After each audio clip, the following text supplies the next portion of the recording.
Sortir des cases, c'est déjà sortir d'une situation qui n'est pas forcément satisfaisante pour vous.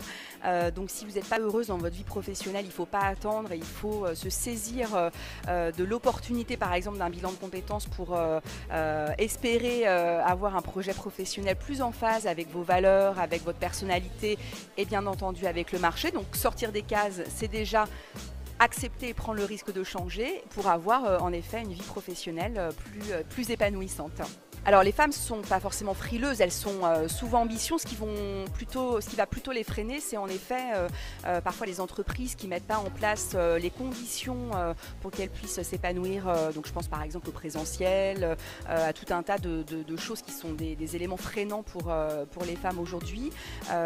Et puis elles ont un rapport à l'ambition qui est un peu différent en effet des hommes. Elles associent souvent l'ambition et le pouvoir, donc pour elles c'est souvent assez péjoratif, alors qu'en effet être ambitieuse, c'est aussi porter un projet, défendre un projet qui a du sens pour soi et puis qui a du sens éventuellement pour la société. Donc il faut permettre à ces femmes de leur donner les conditions nécessaires à la réalisation de leurs ambitions, parce que les femmes sont aussi ambitieuses et elles ont bien raison de l'être.